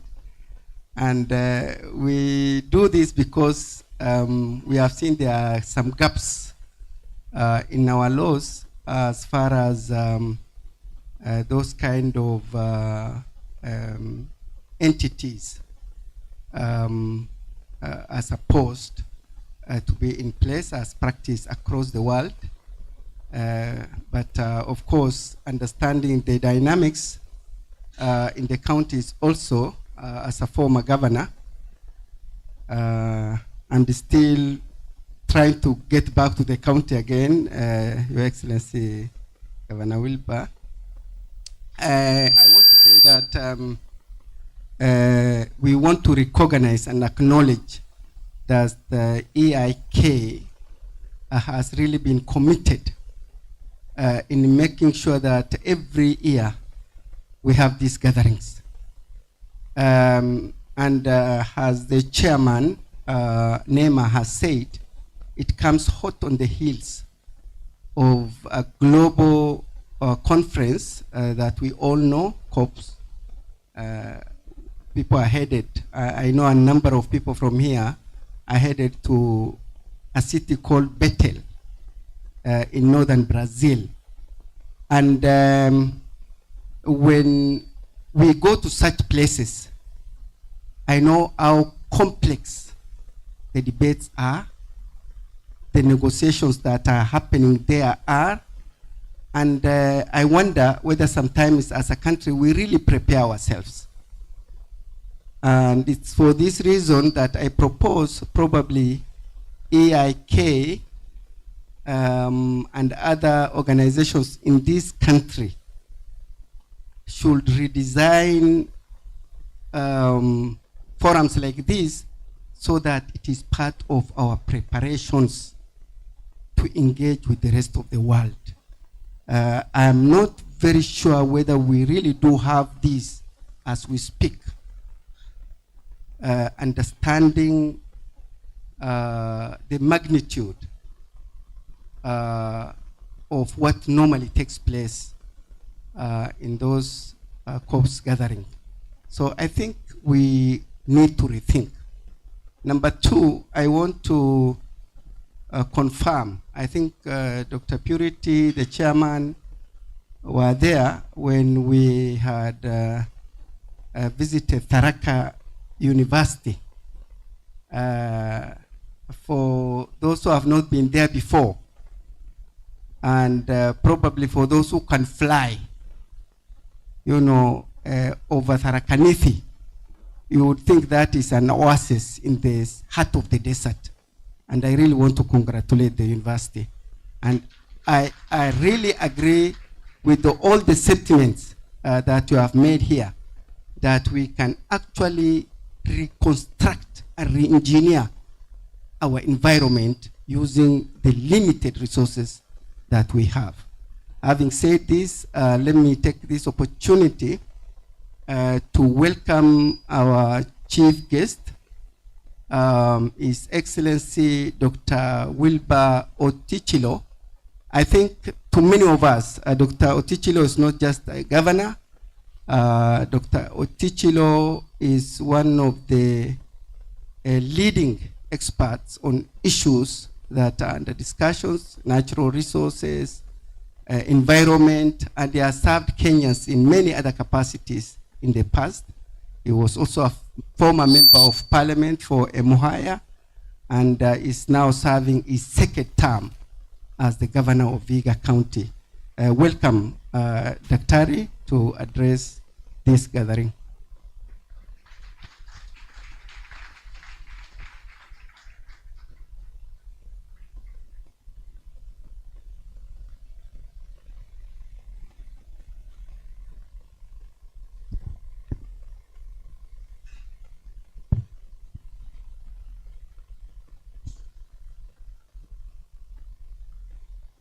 It is indeed nice to be in this community.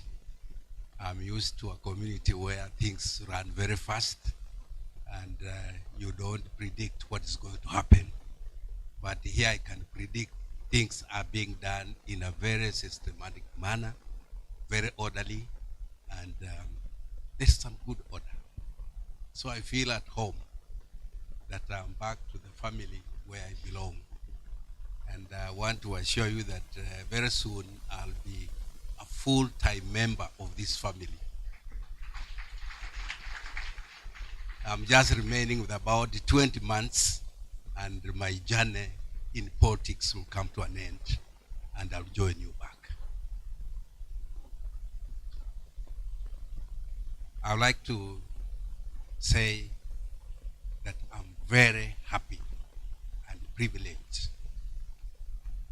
to attend this 4th edition conference of the Environment Institute of Kenya.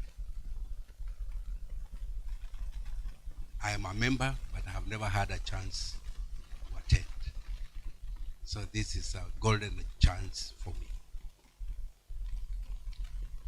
So let me go back to my address. The Environment Institute of Kenya, government representatives, environmental practitioners, members of the academia, civil society, and all other distinguished guests, ladies and gentlemen, receive my greetings and those of the great people of Vihiga. I begin by giving my sincere appreciation to EIK and all other partners who organized and supported this conference. I am glad that the conference will not only provide platform for interdisciplinary dialogue among all participants, but also provide an opportunity to network and foster partnerships for climate action. Ladies and gentlemen, human activities, mainly through emissions of greenhouse gases, have undeniably caused global warming, with the global surface temperatures reaching 1.1 degrees Celsius in the decade from 2011 to 2020, above the pre-industrial levels of global greenhouse gas emissions and concentrations. And these have continued to increase largely due to unsustainable energy use, land use changes, and unsustainable patterns of production and deforestation. Africa suffers extreme climate events such as floods, droughts, increased prevalence of pests and diseases, emergency of new epidemics, reduced access to water, and increased intensity and frequency of climate-triggered diseases, disasters such as landslides. These impacts expose over 280 million people to food insecurity, and a further 230 million are projected to face water stress by the end of 2025, despite Africa contributing only 3 to 4% of the total global emissions. Kenya, like other African nations, suffer the impacts of climate change manifested through droughts, as witnessed in the years 2020 and 2023. As a result, over 4.4 million Kenyans were subjected to acute food insecurity by the end of the year 2023, while floods displaced more than 200,000 people during the 2024 long rain season, leaving over 70 fatalities in Mai Mahiu mudslides. These impacts greatly threaten lives and livelihoods upon which majority of people depend, hence highlights the urgent need for networking and partnerships in adaptation. And this justifies this conference. Ladies and gentlemen, implementation of climate action, both global, regional, and local levels, require a significant amount of finances. Kenya set her climate financing target to US dollars 62 billion with an aim of mobilizing 80% from international sources while committing domestic allocation of 20%.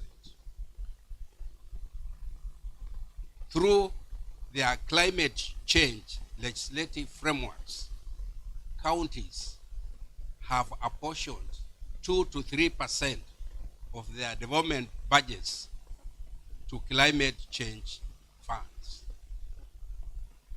45 counties collectively allocated Kenya shillings 3.1 billion for climate action in the financial year 2024-2025.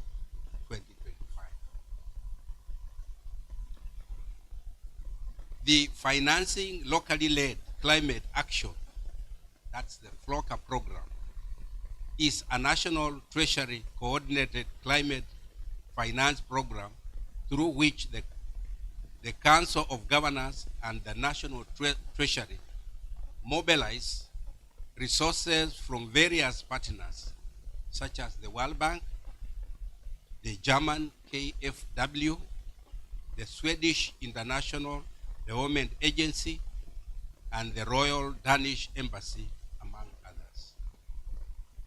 So far, the program has disbanded about 1.5 billion to 46 counties for capacity building, while 45 counties have received a combined disbursement of Kenya shillings 17 billion for implementation of community prioritized climate resilience projects aligned to the county climate change action plans.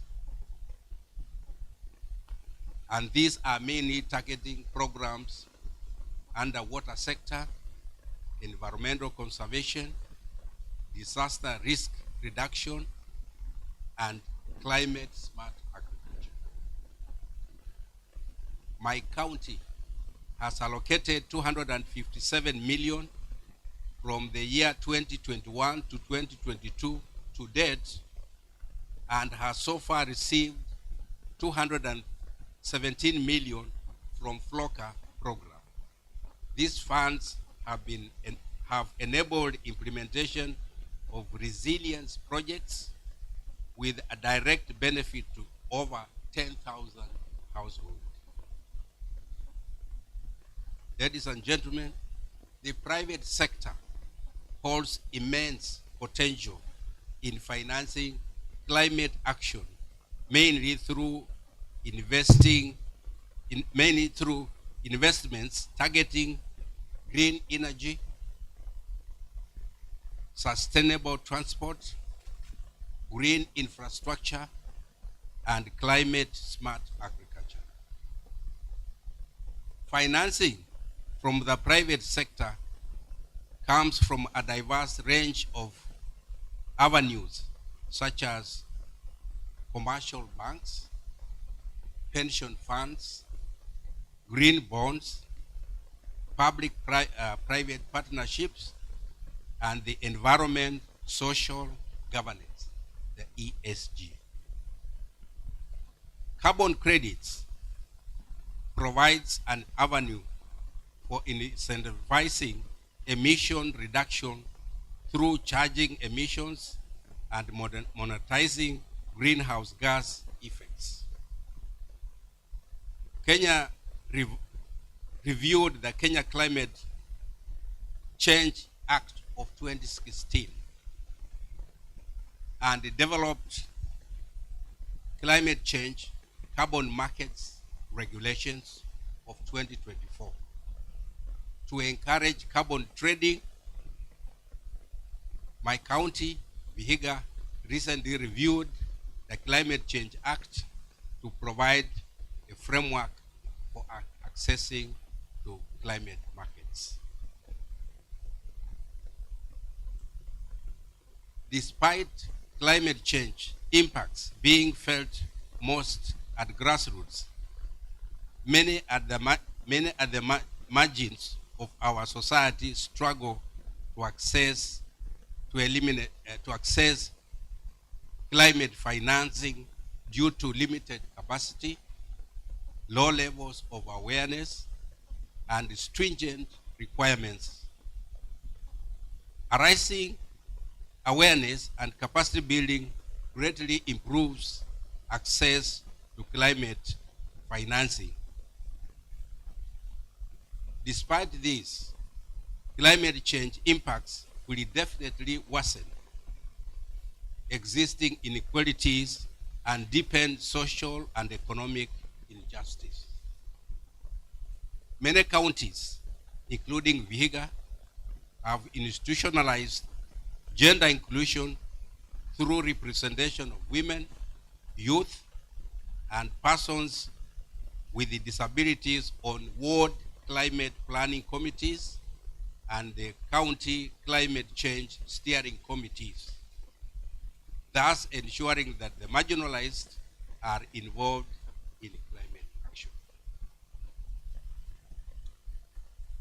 The implementation of climate action is enabled by institutional frameworks established at the national and county levels.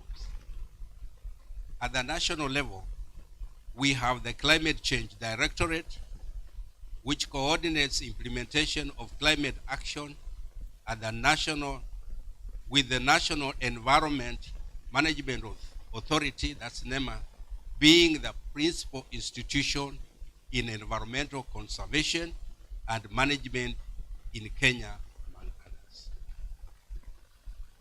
All counties have formulated legislative framework that anchor climate change governance frameworks. Ward level committees have been established to facilitate citizen engagements in climate action, whereas county level climate change directorates and committees coordinate and oversight implementation of climate action, respectively. Vihiga County was among the first 5 counties to pilot the establishment of climate change governance institutions in Kenya, and I'm happy that they have greatly enabled accountable and transparent implementation of climate action.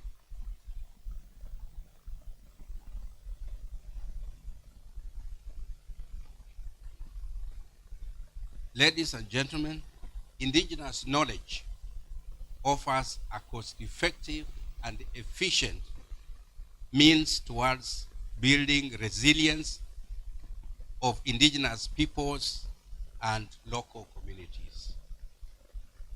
For example, in my county, the Nganyi community integrates traditional weather forecasting methods to complement the Kenya Meteorological Department's forecasts with great accuracy. In addition, communities' involvement in conservation has been attributed to the success of the restoration of degraded ecosystems as exemplified by the restoration of Maragoli Hills forest in Vihiga. The community incentivized to conserve the ecosystem through county support in establishment of nature-based enterprises and promoting livelihood. As we examine the role of communities in resilience building, we have to appreciate the culture largely influences locally led conservation. Across Kenya, natural resources like the Masai Mara ecosystems, Lamu mangroves, and community forests in Vihiga have been conserved because of the cultural significance. For example, over 58 community forests in Vihiga have been conserved because of their cultural significance of male circumcision and their traditional medicine value. Erosion of local culture, therefore, poses a great threat to such ecosystems. Kenya stands at the forefront by embracing technology and innovation through satellite imaging and remote sensing to monitor weather patterns, droughts, and deforestation with great accuracy. Clean energy technologies such as solar mini-grids, biogas, wind power are transforming rural communities through lighting homes, powering water supplies, and driving green enterprises. My county has established over 20 community solar-powered water supply projects serving over 10,000 low-income households, with prospects to upscale currently are currently underway. To fully realize the benefits of technology, we must invest in capacity building for climate resilience and environmental governance. This can be done through equipping youth with green skills and supporting innovators who design local solutions. One such example is the Mangrove Group in Vihiga, which recycles waste using the black soldier fly to create animal feeds and compost. In addition, the group undertakes value recovery from waste materials such as plastic, glass, and iron. The initiative currently employs 15 youth directly. Lastly, capacity building of local communities enable them to identify and timely predict climate hazards. Towards this, my county conducts regular training of ward climate change planning committees and regularly sensitizes communities on climate change.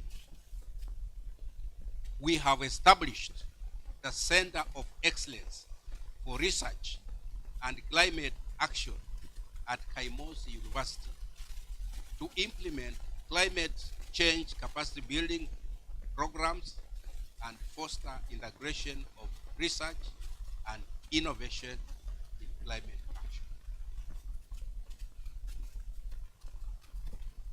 In conclusion, I call upon all actors to commit to climate action through ensuring climate finances are directed to the grassroots levels where the impacts are felt most. This will not only foster sustainable action and strengthen local resilience, but will also deliver a just transition by addressing gaps that exist among various segments of the communities and addressing gender disparities. The surest way to sustain climate action and financing is to anchor in a legislative framework that recognizes the contribution of most actors in climate action, including communities, private sector, and indigenous people. We must all work towards providing the enablers of implementation of climate action. That is the requisite financing which should be utilized in a manner that is transparent and accountable. Technology should be made available and affordable to the vulnerable groups and build requisite capacities to effectively identify, prioritize, and implement climate action. finally, I want to wish you very fruitful discussion in this conference, and I want to wish you well.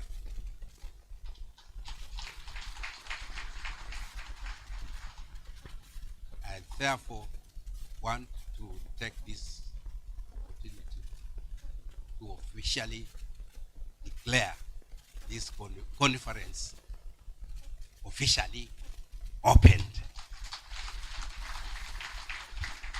Thank you.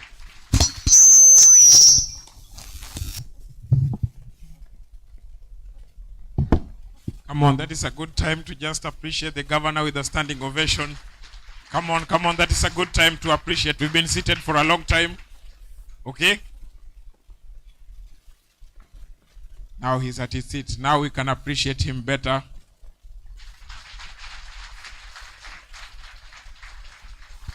Okay, let us appreciate all the speakers that have gone before him. And let us appreciate the great person that is the audience, and that is you. Come on, let us appreciate ourselves. Thank you so much. We thank all the speakers. Those are very great remarks, and very important just way to start it off. And I believe the deliberations that will come thereafter will also be just as amazing. So together with Dr. Purity, let us appreciate Dr. Purity also, who has been moderated this session. Okay? So ladies and gentlemen, in just a few minutes, we want to just have an exercise to recognize the people who are here. And from there, I believe we are going to give directions on what we are going to do next. Is that okay? So very quickly, I think we are going to, we have very many partners and different organizations represented here. And I hope we are going to just be able to appreciate all of them. But before we go to the partners, I think it is important to acknowledge a very, also a senior official who has joined us while the event was going on. And this is Mr. Muya Ndambuki. Mr. Muya Ndambuki is the County Secretary, Machakos County. Let us appreciate Mr. Ndambuki. He's seated on the overflow, but I believe as the conference goes on, we'll have a chance to interact with him. Without much ado, allow me to just very quickly go to the list and recognize the organizations that are represented. Please, the order is immaterial. Is that okay? The order is immaterial, so there is no list. It's just the way people registered. Maybe if that order should mean anything, is maybe whoever came earlier and whoever, so because we are using the attendance register. It's okay? Everyone is important. Haven't we appreciated ourselves as important? Awesome. Now, I see on my list here we have the National Research Fund. Come on. Okay, sikupeana drill. When I mention the partner, we just appreciate them. See, we are... Okay.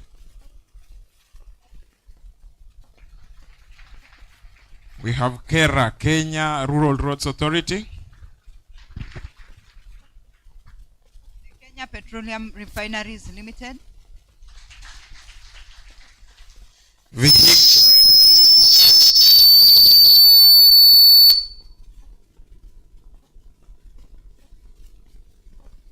Let's just use this.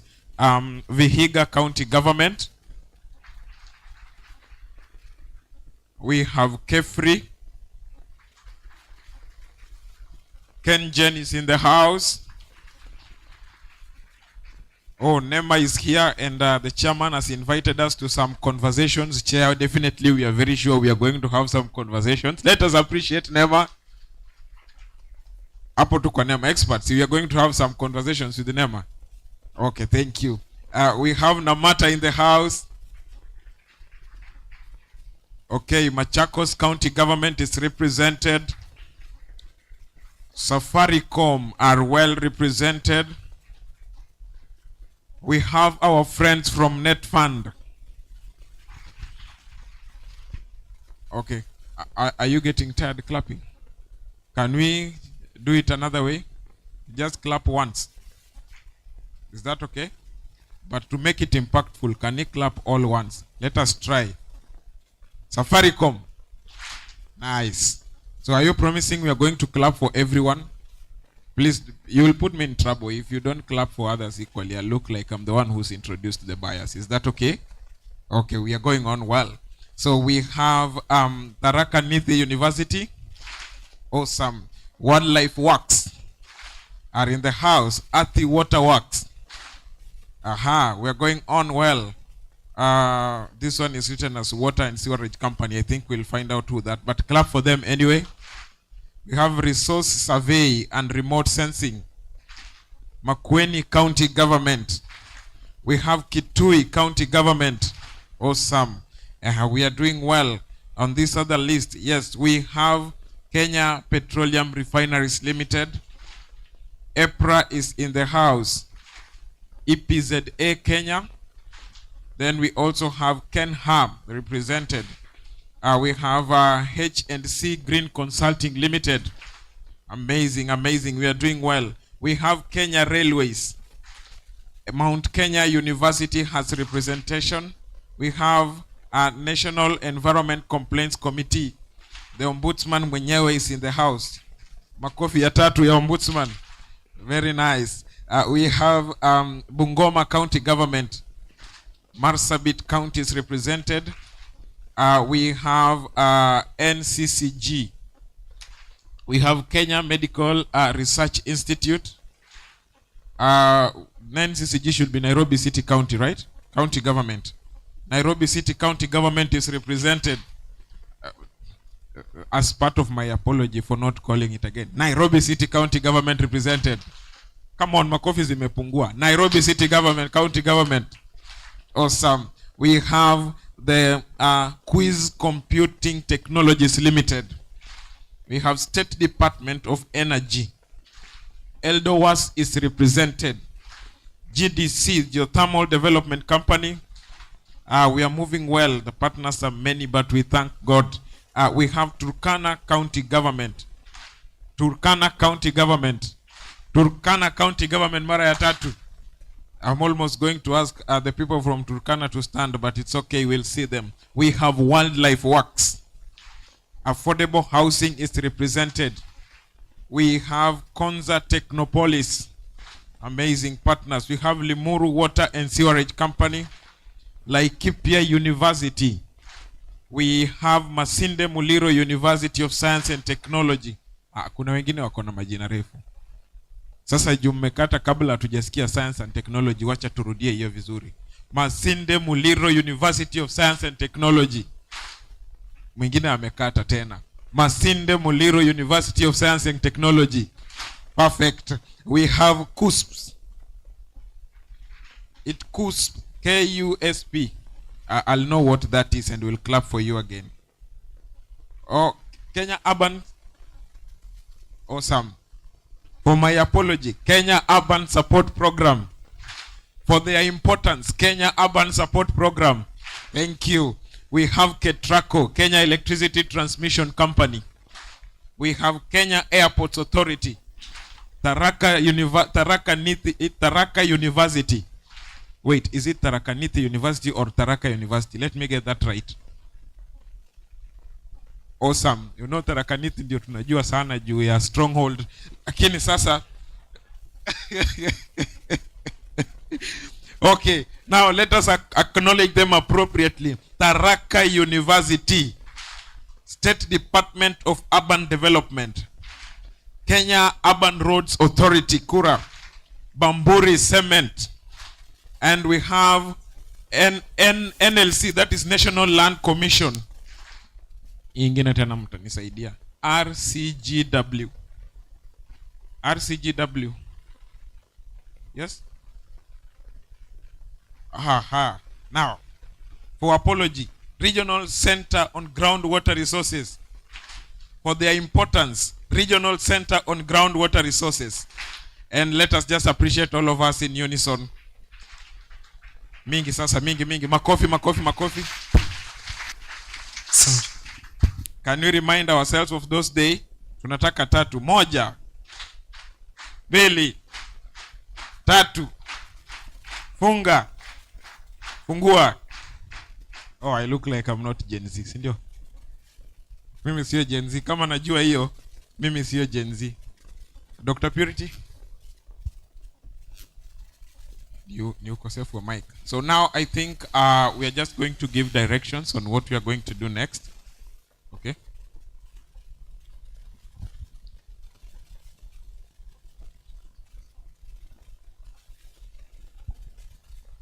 Awesome. Now, allow me to just confirm this.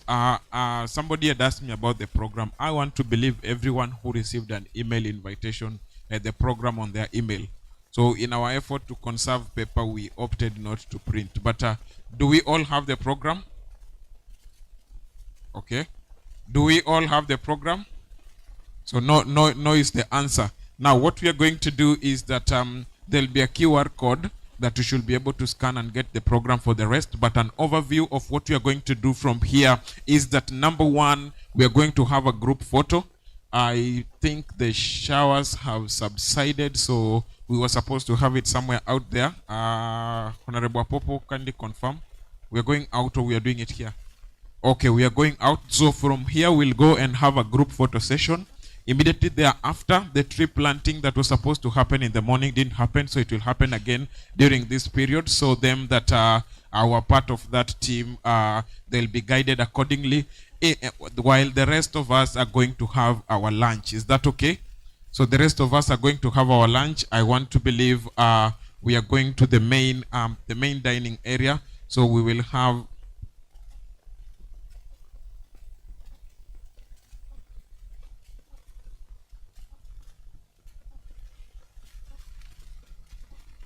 okay. So now I'm just thank you for that direction. So number one, for the rest of the delegates, I know them that are at the front might not have it, but I want to believe all of us have the green wristband. Do we have the green wristband? Who does not have a green wristband? Of course, apambele. If you don't have the green wristband, when you mzito. If you've never described yourself, kama mzito. If you don't have the green, okay. Anyway, everyone who ni mzito. Sawa, wacha tu.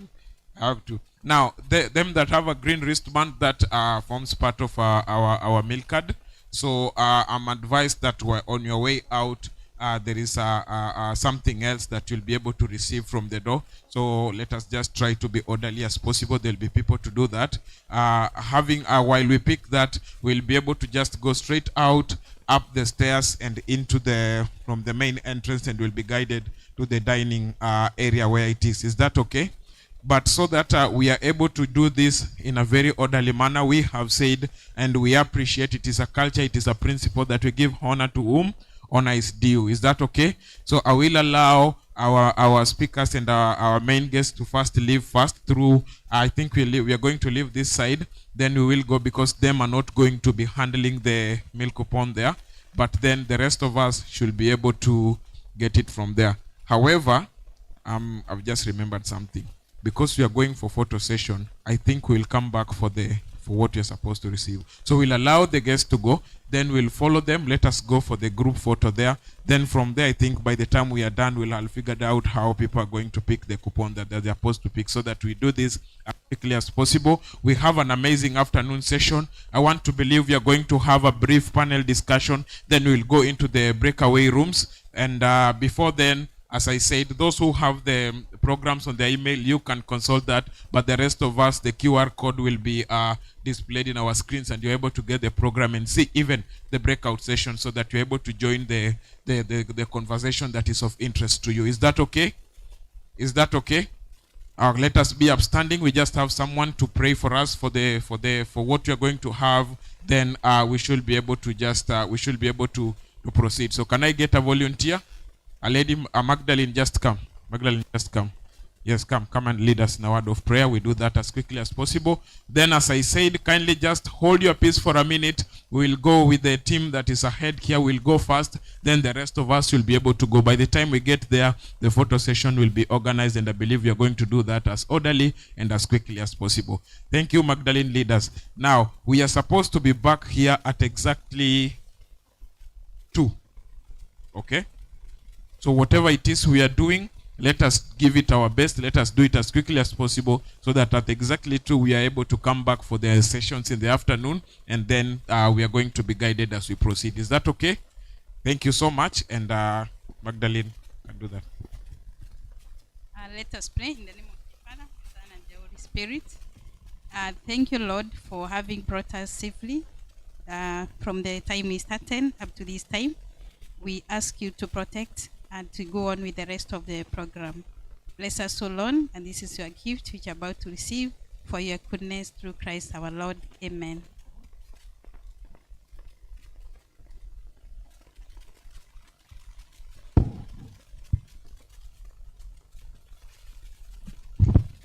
Oh, the hall is relatively safe, so we, if you have your laptops and your belongings, we'll make sure the security is available for them.